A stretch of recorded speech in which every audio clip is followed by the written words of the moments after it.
لله نحمده ونستعينه ونستغفره ونؤمن به ونتوكل عليه ونعوذ بالله من شرور أنفسنا ومن سيئات أعمالنا من يهده الله فلا مضل له ومن يضلل فلا هادي له وأشهد أن لا إله إلا الله وحده لا شريك له وأشهد أن محمدا عبده ورسوله يا أيها الذين آمنوا اتقوا الله حق تقاته ولا تموتن إلا وأنتم مسلمون يا أيها الناس اتقوا ربكم الذي خلقكم من نفس واحدة وخلق منها زوجها وبث منهما رجالا كثيرا ونساء واتقوا الله الذي تساءلون به والأرحام إن الله كان عليكم رقيبا يا أيها الذين آمنوا اتقوا الله وقولوا قولا سديدا يصلح لكم أعمالكم ويغفر لكم ذنوبكم ومن يطع الله ورسوله فقد فاز فوزا عظيما أما بعد فإن أصدق الحديث كتاب الله وخير الهدي هدي محمد صلى الله عليه وسلم وشر الأمور محدثاتها وكل محدثة بدعة وكل بدعة ضلالة وكل ضلالة في النار. أيها المؤمنون، في أخبار الرسل عليهم السلام دروس للمتعلمين وموعظة للمتقين وتذكرة للمتذكرين وتثبيت للمؤمنين، وكلا نقص عليك من أنباء الرسل ما نثبت به فؤادك وجاءك في هذا الحق وموعظة وذكرى للمؤمنين. وفي القرآن الكريم يقرأ المؤمن قصص المرسلين، وقد قص النبي صلى الله عليه وسلم علينا كثيرا من أخبارهم، وجمع البخاري في صحيحه جملة كبيرة منها في كتاب سماه أحاديث الأنبياء، كما أن المصنفين في الحديث النبوي أفردوا كتبا وأبوابا لهذا النوع من القصص. ومن أخبار أنبياء بني إسرائيل مما قصه علينا رسول الله صلى الله عليه وسلم قصة يحيى وعيسى عليه السلام التي رواها الحارث الأشعري رضي الله عنه أن نبي الله صلى الله عليه وسلم قال: إن الله عز وجل أمر يحيى بن زكريا عليه السلام ب5 كلمات أن يعمل بهن وأن يأمر بني إسرائيل أن يعملوا بهن، وكاد أن يبطئ فقال له عيسى: إنك قد أمرت ب5 كلمات أن تعمل بهن وتأمر بني إسرائيل أن يعملوا بهن، فإما أن تبلغهن وإما أن أبلغهن. فقال: يا أخي إني أخشى إن سبقتني أن أعذب أو يخسف لي. قال: فجمع يحيى بني إسرائيل في بيت المقدس حتى امتلأ المسجد، فقعد على الشرف فحمد الله وأثنى عليه، ثم قال: إن الله عز وجل أمرني ب5 كلمات أن أعمل بهن وآمركم أن تعملوا بهن. أولهن أن تعبدوا الله ولا تشركوا به شيئا، فإن مثل ذلك مثل رجل اشترى عبدا من خالص ماله بورق أو ذهب فجعل يعمل ويؤدي غلته إلى غير سيده، فأيكم سره أن يكون عبده كذلك؟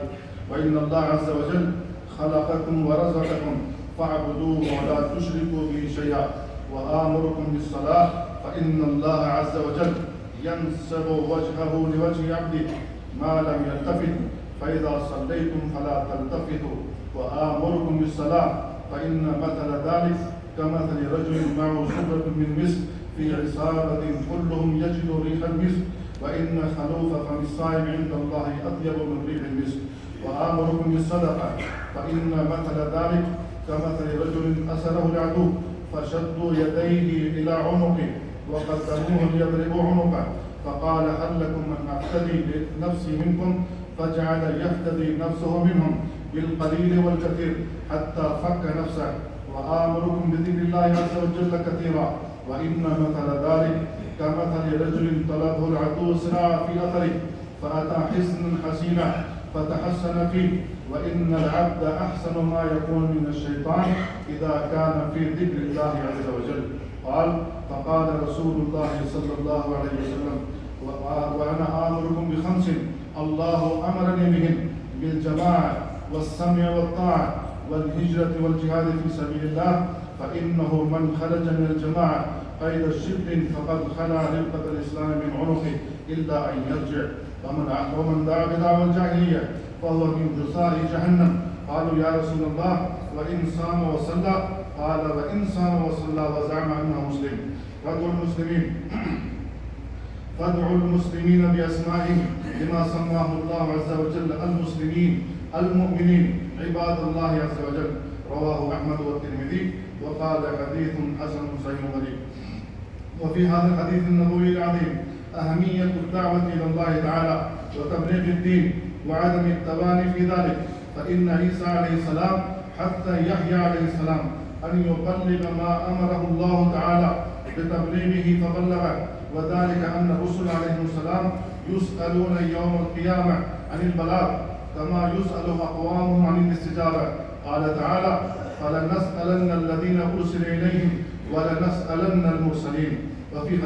وفي الحديث أيضا خوف الأنبياء عليهم السلام من الله تعالى، وذلك أن عيسى عليه السلام لما أراد أن يبلغ كلمات الله التي أمر بتبليغها يحيى عليه السلام خاف يحيى عليه السلام من العذاب فبلغ أوامر الله تعالى إلى بني إسرائيل، وقد أمر الله تعالى جملة من الأنبياء عليهم السلام. ثم قال سبحانه في وصفهم إنهم كانوا يسارعون في الخيرات ويدعوننا رغبا ورهبا وكانوا لنا خاشعين. وفي الحديث أيضا كثرة المؤمنين من بني إسرائيل بعيسى ويحيى عليه السلام، وذلك أن المسجد الأقصى امتلأ بهم أثناء تبليغ يحيى عليه السلام رسالة ربه سبحانه حتى رقوا على الشرفات. وهذا يدل على أن الأصل في الناس الاستجابة لدعوة الأنبياء عليهم السلام والاستماع إليهم، لولا اجتيال شياطين الجن والإنس الذين يصرفونهم عن دعوات الرسل عليهم السلام ويزينون لهم سوء أعمالهم وإنهم ليصدونهم عن السبيل ويحسبون أنهم مهتدون. قال تعالى ألا لعنة الله على الظالمين الذين يصدون عن سبيل الله ويبغونها عوجا وهم بالآخرة هم كافرون.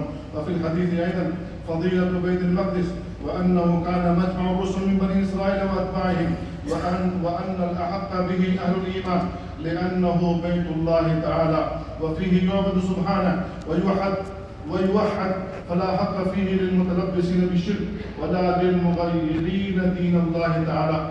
وفي آخر الزمان ينزل في أرضه المباركة المسيح عيسى عليه السلام فيكسر الصليب ويقتل الخنزير ويحكم بالإسلام لتسود شريعة الله تعالى في الأرض كلها ويبارك لأهلها في خيراتها وطوبى للعيش على ذلك.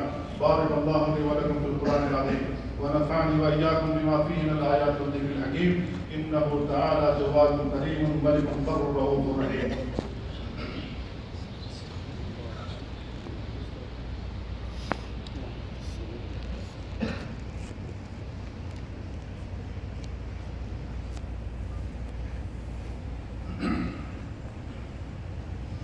الحمد لله حمدا طيبا مباركا فيه كما يحب ربنا ويرضى، وأشهد أن لا إله إلا الله وحده لا شريك له، وأشهد أن محمدا عبده ورسوله صلى الله وسلم وبارك عليه وعلى آله وصحبه ومن تبعهم بإحسان إلى يوم الدين.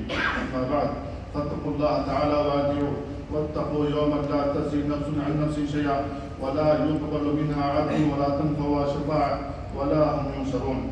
أيها المؤمنون، في كلمات يحيى عليه السلام التي بلغها لبني إسرائيل وأمرهم بها أن أصول الدين واحدة في مختلف شرائع النبيين، وأمر يحيى عليه السلام بالتوحيد وبالصلاة وبالزكاة وبالصيام وبذكر الله تعالى، ونهى عن الشرك وضرب الأمثال على العباد بما يبين نفعها لفاعلها يوم القيامة. وضرب الإسلام مثلا بحامل سرة مسك يجد فيها ريحها وخلوق فم الصائم حين يتغير ريحه من الصيام أطيب عند الله من ريح المسك. وفي الحديث أيضا أمر النبي صلى الله عليه وسلم ب5، وهذا من نصحه لأمته وشفقته عليها ورحمته بها، فأمر بالجماعة والسمع والطاعة والهجرة والجهاد في سبيل الله. فالجماعة والسمع والطاعة فيها تأمين الجبهة الداخلية، لأن الأعداء لا ينالون من المسلمين إلا باختلافهم وتفرق كلمتهم، قال تعالى: واعتصموا بحبل الله جميعا ولا تفرقوا واذكروا نعمة الله عليكم إذ كنتم أعداء فألف بين قلوبكم فأصبحتم بنعمته إخوانا وكنتم على شفا حفرة من النار فأنقذكم منها. وقال تعالى: وأطيعوا الله ورسوله ولا تنازعوا فتفشلوا وتذهب ريحكم واصبروا إن الله مع الصابرين. وأعظم سبب للتفرق والاختلاف تفرقة الدين وتجزئته والانتقاء منه حسب الهوى، فيقع الاختلاف بسبب تفرق الدين الجامع، ثم لا يمكن أن تجتمع الأهواء، ولذا كان أهل البدع أشد الناس تفرقا، وكل فرقة بدعية تتشتى إلى فرق كثيرة، وما ذاك إلا بسبب ركوب الأهواء وتفرقة الدين. ولذا كانت وصيته للعشر من الرسل عليهم السلام أن أقيموا الدين ولا تتفرقوا فيه.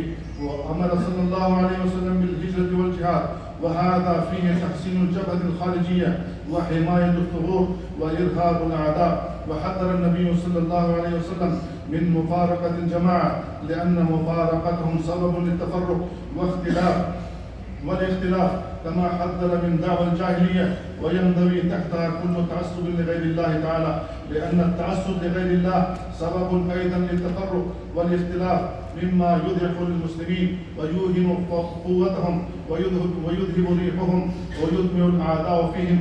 وبهذا نعلم أن هذه الوسائل العظيمة التي تضمنها الحديث فيها تحقيق الأمن للأفراد والجماعات، وفيها حفظ هيبة المسلمين وقوتهم، وفي التخلي عنها تفرقهم وضعفهم وهوانهم. ألا وصلوا وسلموا على نبيكم كما أمركم ربكم عز وجل بالصلاة والسلام عليه. وقال عز من قائل: إن الله وملائكته يصلون على النبي يا أيها الذين آمنوا صلوا عليه وسلموا تسليما. اللهم صل على محمد وعلى آل محمد كما صليت على إبراهيم وعلى آل إبراهيم إنك حميد مجيد. اللهم بارك على محمد وعلى آل محمد كما باركت على إبراهيم وعلى آل إبراهيم إنك حميد مجيد.